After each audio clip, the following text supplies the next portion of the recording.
Eu sou Thales Trigo, fotógrafo profissional e professor de fotografia já há muito tempo. Eu fiquei muito feliz com o convite da Digipix para participar do Digipix Day. Achei muito legal, é uma bela oportunidade. Mas, por outro lado, eu fiquei preocupado em escolher um tema que fosse interessante para todo mundo, que fosse interessante para os designers, fosse interessante para o pessoal da área gráfica, que fosse interessante para os fotógrafos. E aí pensei bem, analisei bem a situação e resolvi falar a respeito do conceito de resolução. Resolução em fotografia, resolução em imagem. E eu já digo para vocês que a palavra resolução tem 3 significados diferentes na fotografia. Existe a resolução ótica, existe a resolução da câmera ou do sensor, e existe a resolução da imagem, que é a que dá mais confusão. Então eu vou separar esses conceitos e aí a gente vai discutindo calmamente e eu espero que seja bem proveitoso para todo mundo. Então vamos começar. Né? Digipix Day, conceitos de resolução.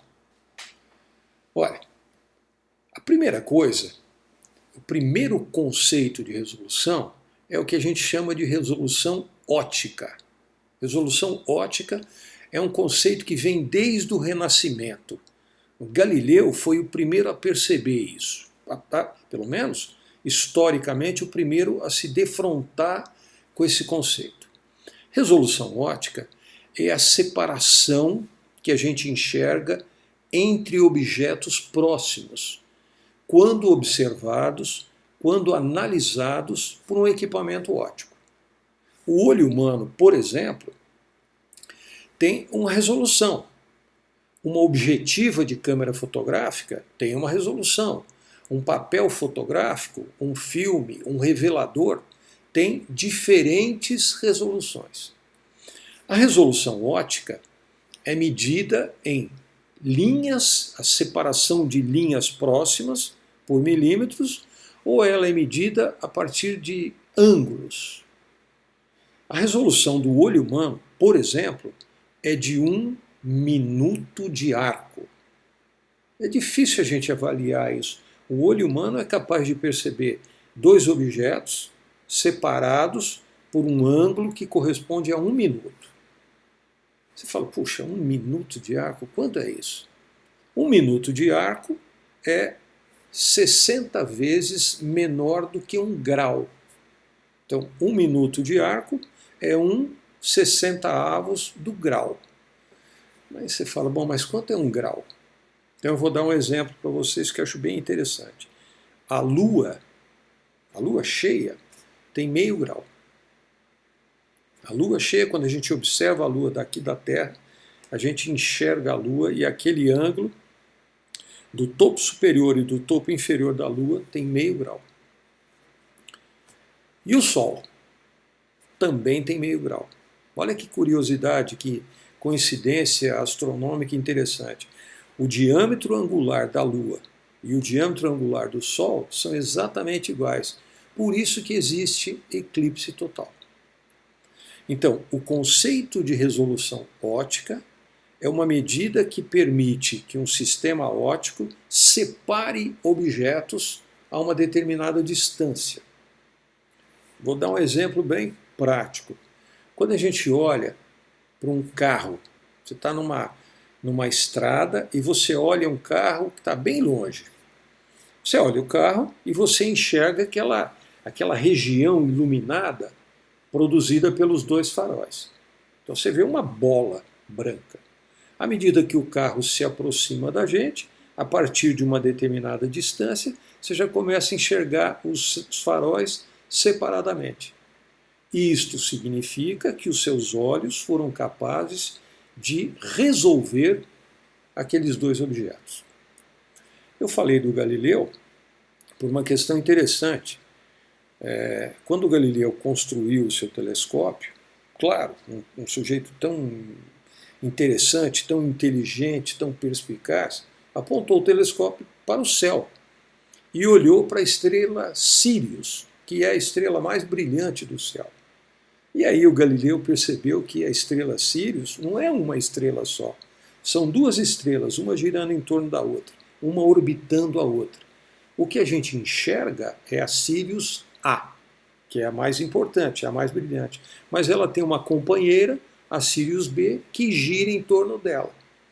Só que, olhando sem telescópio, a gente não é capaz de resolver esses dois objetos.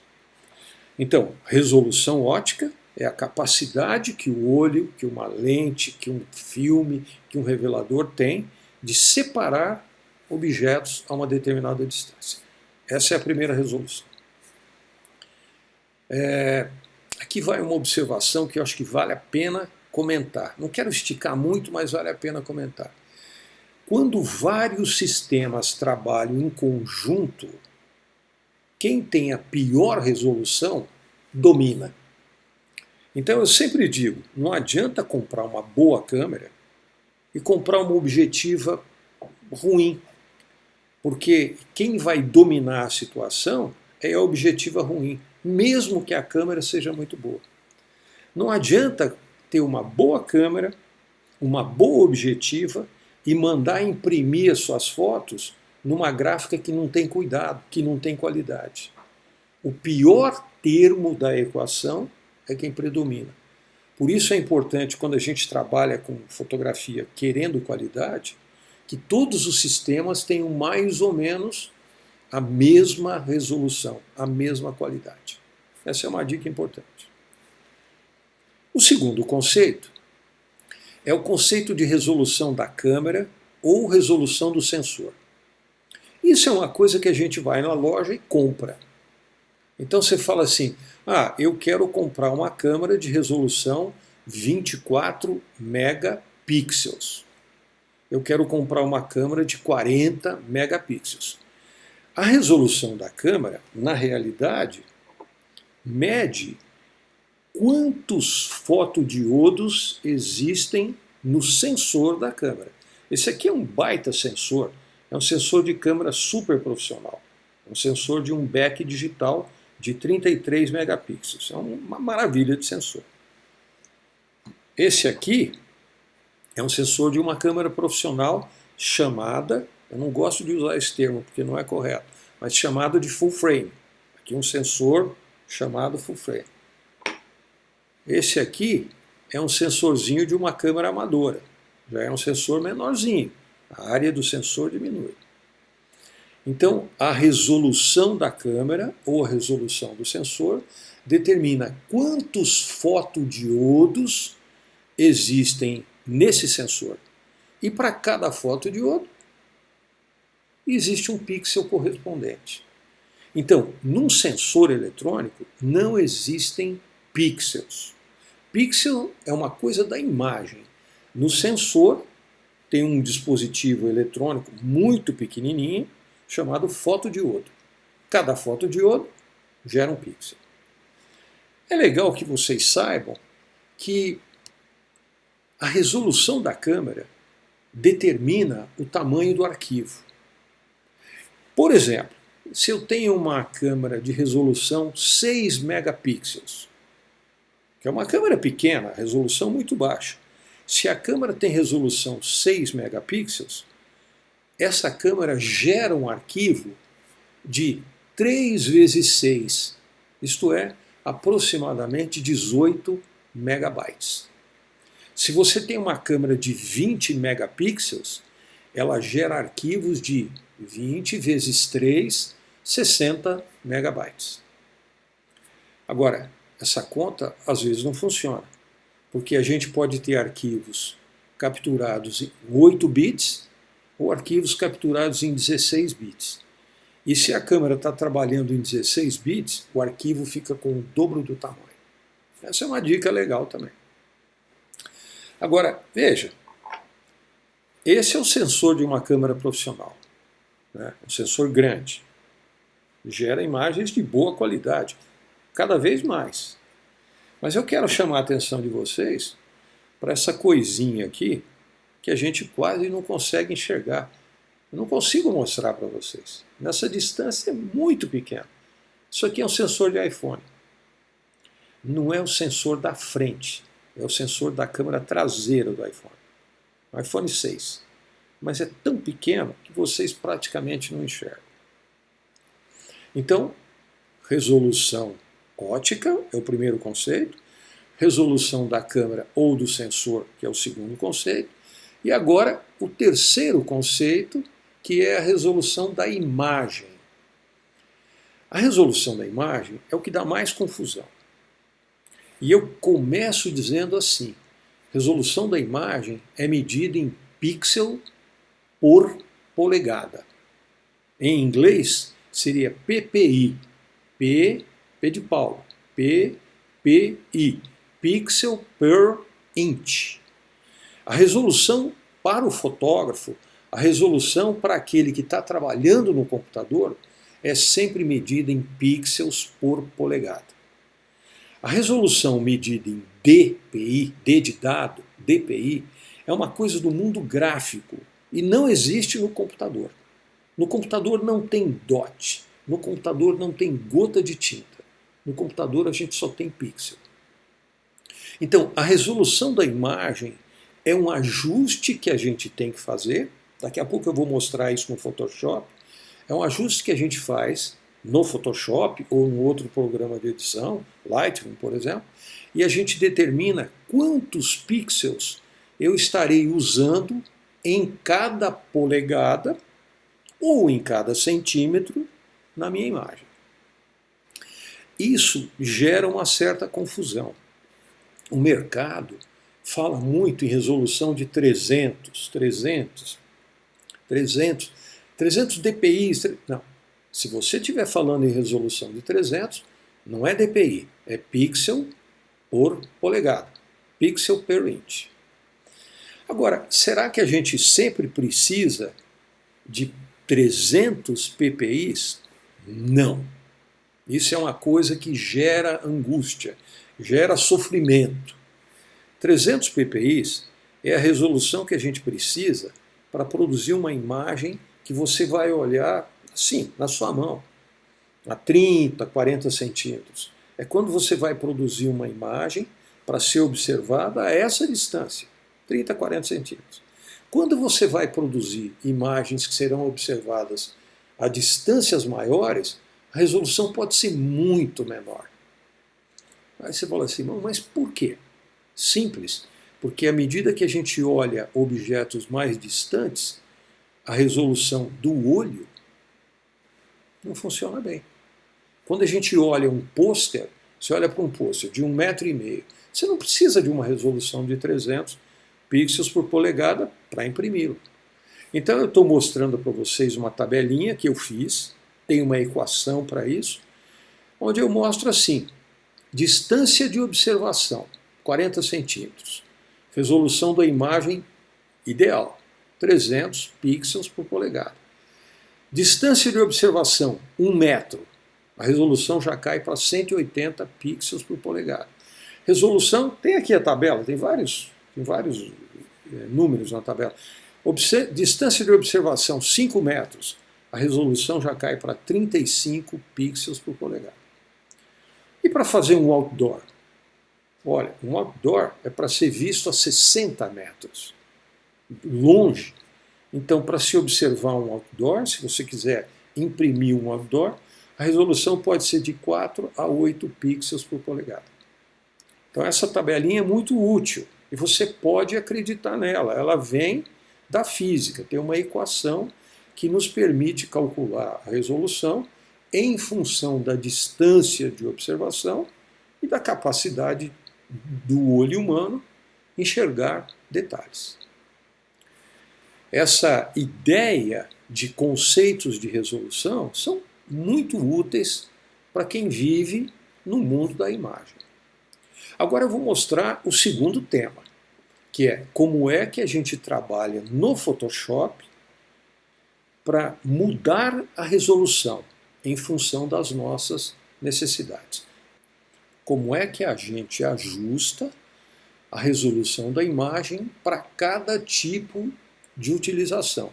Então aqui eu fiz uma imagem, né, de um pedaço do Photoshop, uma das possíveis telas que o Photoshop nos mostra, onde eu tenho uma imagem com um determinado número de pixels, capturado com uma determinada câmera, e eu vou fazer mudanças nessas imagens. Esse conceito é um conceito um pouco complicado.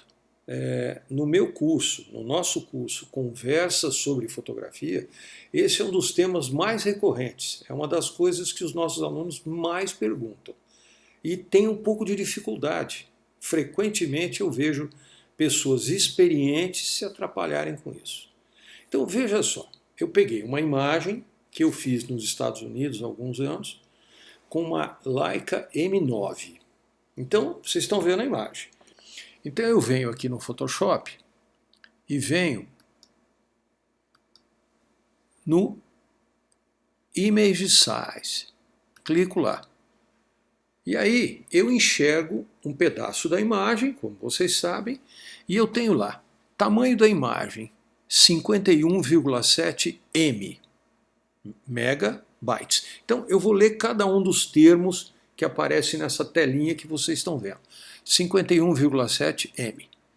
Dimensões, dimensions, veja só, 5.212 pixels por 3.468.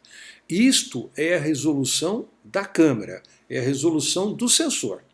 Então, o sensor dessa Leica M9 tem esse determinado número de pixels. E esse número aparece aqui embaixo, onde vocês estão vendo o cursor em cima da tela. O cursor está andando. Ele reproduz o número de pixels que aparecem nas dimensões. Aí tem resolução, 300. Alerta, 300 pixels por polegada, pixel barra inch. Mas vamos ver se tem dot? Aí eu clico aqui e olha, aparece pixel por centímetro, que é a escala, o sistema métrico que a gente deveria usar no Brasil. Por influência dos americanos, a gente usa pixel por polegada. Mas aqui no Brasil a gente poderia usar pixel por centímetro. Mas perceba que não tem dot. Não tem dot. Tem pixel barra inch e pixel barra centímetros. Tá? Isso é uma coisa importante.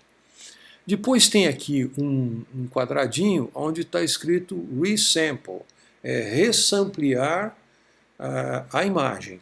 No Photoshop em português, como é que é mesmo? Esqueci, mas não importa. Então, isso é o que eu tenho na minha imagem. Agora, eu vou mostrar para vocês o que acontece quando eu desclico o reamostrar, e mudo a resolução.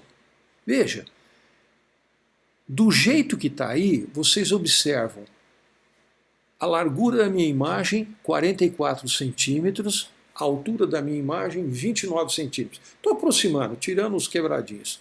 E agora eu venho aqui e passo a resolução para 150 pixels por polegada. Quando eu mudo a resolução para 150, eu espalhei os pixels, eu separei os pixels e o tamanho da imagem dobra. Se eu chegar aqui e passar a resolução para 8 pixels por polegada, a imagem vai ter 1.654 centímetros. 1.654 centímetros significa 16 metros.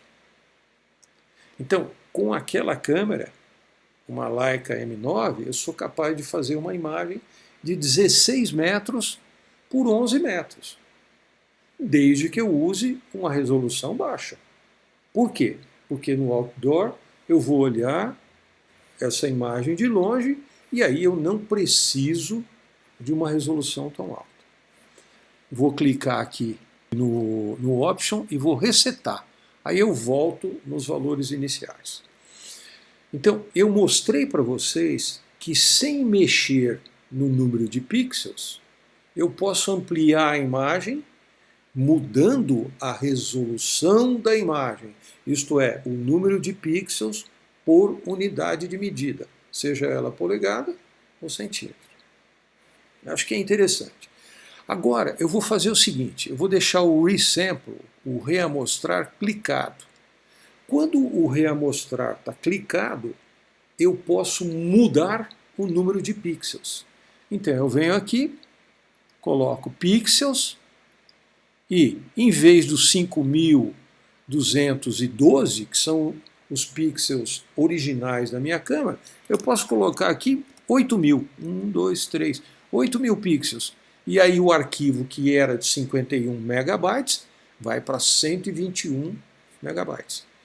Quando o resample está clicado, eu consigo mudar o número de pixels. Veja, essa mudança é uma mudança artificial, né? Eu não estou comprando mais pixels. Eu estou apenas, através de um método matemático, de um algoritmo do Photoshop, eu estou aumentando o número de pixels da imagem. Você pode me perguntar, fica bom? Mais ou menos. Não é a situação ideal. E é por isso que a gente acaba comprando câmeras com resolução maior. Uma novidade para alguns. Recentemente, há poucos meses atrás, a Adobe lançou uma nova versão do Camera Raw que permite que a gente dobre o tamanho de um arquivo usando inteligência artificial. Eu testei esse sistema no Camera Raw e o resultado é bastante bom. Então, se você tem uma câmera de 24 megapixels e tem arquivos DNG, o arquivo da Adobe, Digital Negative, você pode dobrar o tamanho do arquivo usando já um método de interpolação com inteligência artificial, e o resultado para o teste que eu fiz foi muito legal. Então, assim, é claro que isso gera uma conversa longa, né? Dá para a gente falar muito sobre isso. E com os meus alunos, assim, eu estou sempre insistindo, olha, vamos fazer um exercício, vamos interpolar, vamos olhar em 100% para ver como é que a imagem ficou, etc. É uma experiência de aprendizado. Eu estou sempre aprendendo. Eu trabalho com imagens digitais desde 1996, a primeira câmera que eu comprei.